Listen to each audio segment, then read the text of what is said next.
Começa agora o Repórter Ciência, uma vitrine para projetos e pesquisas da UERJ.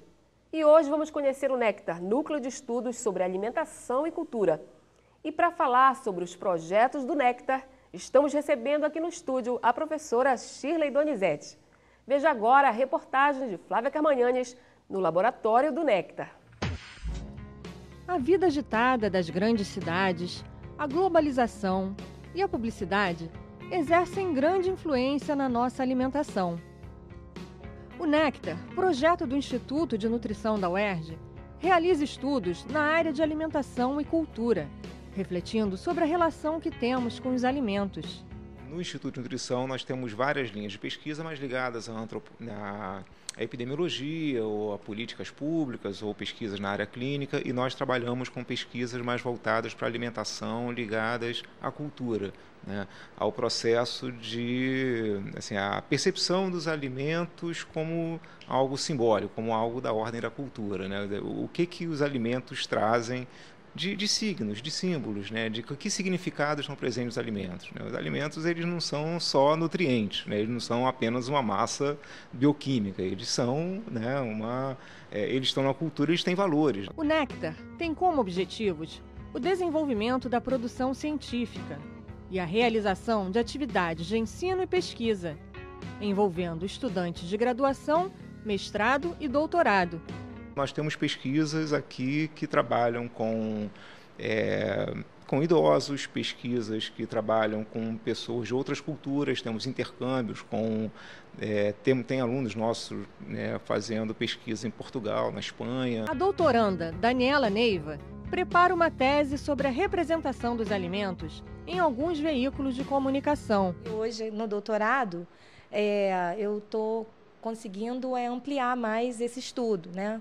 Então, trazendo com mais elementos, né, esse diálogo entre as ciências sociais e humanas e a área biomédica, sobretudo entre a comunicação e a nutrição. E hoje a proposta é estudar o cenário que se desenha, né, na metrópole em relação à alimentação saudável, qualidade de vida e a cidade, né? E para isso eu vou continuar trabalhando a revista Vida Simples, que foi a que eu dei início lá no mestrado, e vamos ampliar agora para a TV com o programa Mais Você e também com rádio com o programa Vida Saudável da CBN, para a gente poder traçar melhor esse panorama, conhecer melhor que espírito é esse que circula na cidade em relação à alimentação e qualidade de vida, e qual é a moda que toma o espaço urbano hoje, né, em relação a isso, para poder contribuir com esse diálogo entre essas duas áreas, essas duas grandes áreas do conhecimento. A gente viu aí nessa reportagem, né, as atividades realizadas no Laboratório do Néctar. Eu queria que a senhora começasse falando sobre a origem do Néctar. Marta, o Néctar, Núcleo de Estudos sobre Alimentação e Cultura, ele foi criado juntamente com o Programa de Pós-Graduação em Alimentação, Nutrição e Saúde do Instituto de Nutrição aqui da UERJ. Esse programa de pós-graduação, a primeira turma dele abriu em 2008, ele tem uma característica bastante interdisciplinar. Ele tem linhas de pesquisa mais biomédicas e ele também tem uma linha de pesquisa mais situada nas ciências sociais e humanas.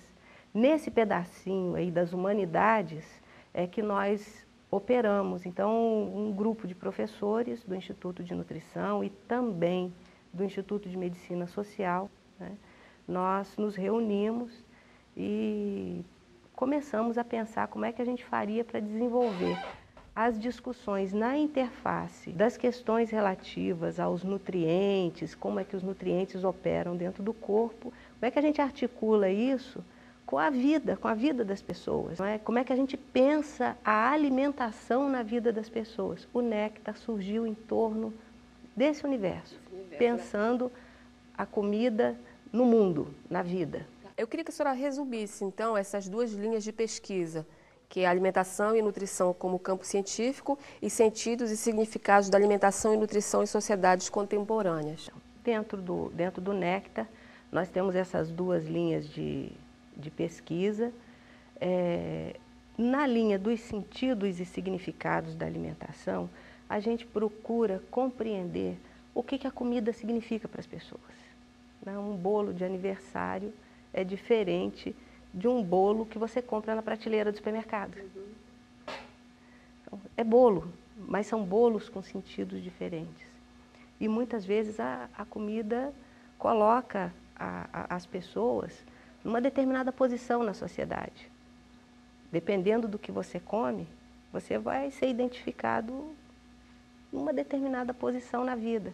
É engraçado que o caviar sempre teve esse status, né, de comida de rico. Isso. Então, a gente tem vários estudos na antropologia que abordam a comida de rico, a comida de pobre, a comida reimosa, os valores que a comida... Você ofende uma pessoa com uma comida, se você agrada uma pessoa, você dá afeto para alguém através da comida, você julga uma pessoa através da comida.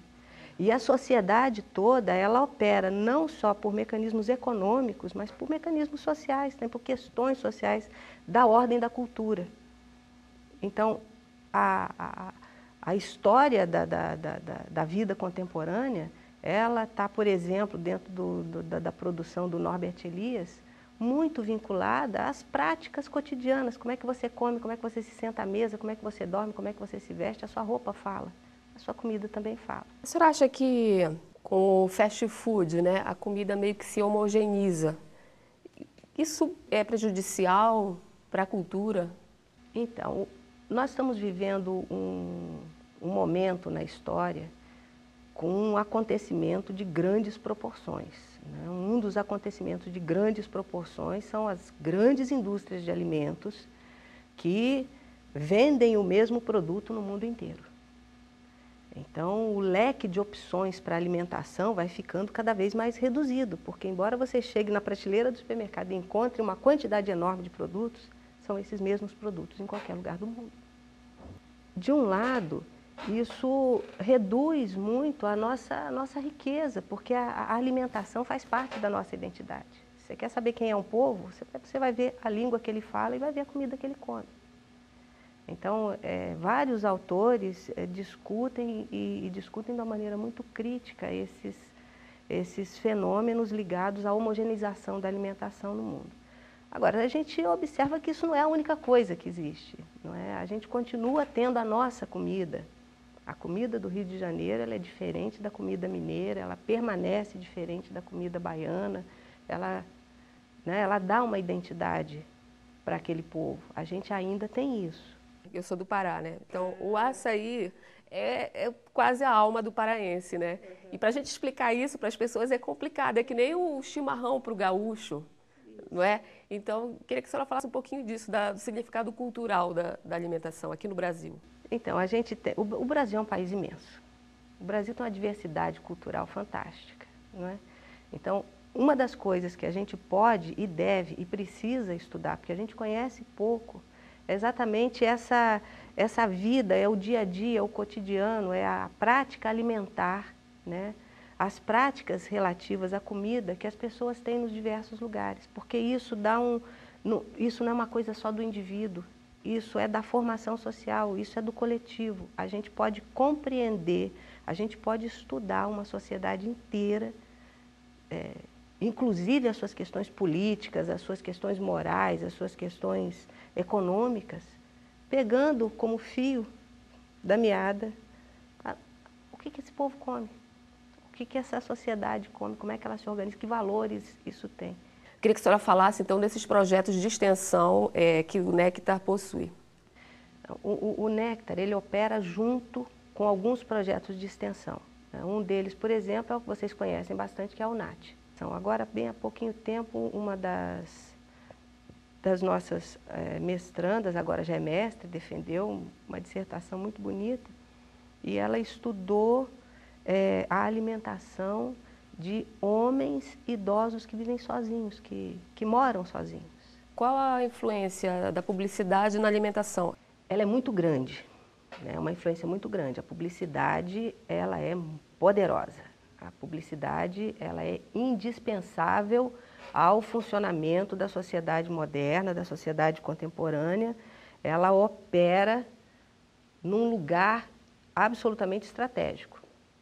Os produtos saem lá das fábricas, de onde seja, e eles precisam assumir o caráter humano. A publicidade humaniza os produtos e nos coloca, né? E nos coloca num mundo que pressiona muito ao consumo. O lucro tem que sair de algum lugar. Numa sociedade extremamente desigual como a nossa, a pressão para o consumo em todas as classes sociais é imensa. Uma das coisas que a gente fala o tempo todo hoje é na nova classe que consome. Os mais pobres estão consumindo mais, cada vez mais, cada vez mais. Se a gente pensar que a alimentação, ela, em grande parte, ela está orientada por poucos grupos que produzem alimentos industrializados, e alguns deles bastante prejudiciais à saúde, nessa relação em que a pressão para o consumo é muito grande, come para ser feliz, você bebe para ser feliz, a felicidade das pessoas está toda no consumo. Então a publicidade, ela tem esse papel, ela cumpre esse papel, e a pressão pelo consumo é muito intensa. Agora, nós temos também setores que fazem publicidade muito bacana, muito interessante. A gente não pode pegar e generalizar e colocar tudo num pacote só. Para finalizar, eu queria que a senhora falasse então da linha de pesquisa Alimentação e Nutrição como campo científico. Assim como a alimentação é uma questão da cultura que interessa muito para a gente, a ciência também é uma questão da cultura. Nós temos uma cultura científica, não é? Assim como na vida, a ciência é feita por pessoas. A ciência é essencialmente também um mundo político.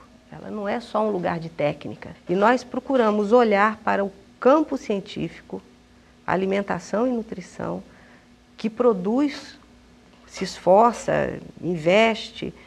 A gente procura olhar para esse campo e tentar entender nesse campo qual é a cultura, como é que opera a cultura ali dentro. Hoje, a hegemonia biomédica dentro do nosso campo, ela é claríssima. Nós, no Nectar, né, nós somos alguma coisa que não se encaixa muito bem, por exemplo, nos critérios de avaliação da CAPES, nos critérios de avaliação dos programas de pós-graduação. A nossa produção é diferente, a nossa cultura de produção é diferente da cultura biomédica. Eu não estou dizendo que uma é certa e a outra é errada, eu estou dizendo que elas são diferentes. Se nós temos, dentro de um mesmo campo científico, formas diferentes de produzir conhecimento, nós precisamos também de critérios de avaliação específicos. É muito difícil a gente ter um critério só para avaliar coisas muito diferentes. Houve recentemente algumas mudanças importantes no nosso campo. Um movimento dos pesquisadores do Brasil todo desembocou na criação de uma área específica dentro da CAPES para avaliar os programas de pós-graduação. Nós éramos avaliados pelos critérios da medicina. Hoje nós somos avaliados pelos critérios, né, dessa área que lá na CAPES se chama nutrição. E uma das coisas que nós pleiteamos foi que os livros pudessem ser avaliados. As ciências humanas têm uma tradição de livros. Então, hoje nós podemos produzir livros e esses livros são avaliados. Então a gente olha para a comida com o interesse de compreender a dinâmica da sociedade, da mesma maneira que a gente olha para a ciência tentando ver dali como é que funciona a vida da gente, como é que opera a vida da gente, o dia a dia. Tá bom, professora, obrigada pela sua participação aqui no Repórter Ciência. Eu é que agradeço, muito feliz por estar aqui. O Repórter Ciência está chegando ao final. Para entrar em contato com a nossa produção, é só escrever para repórterciência@gmail.com. Até a próxima!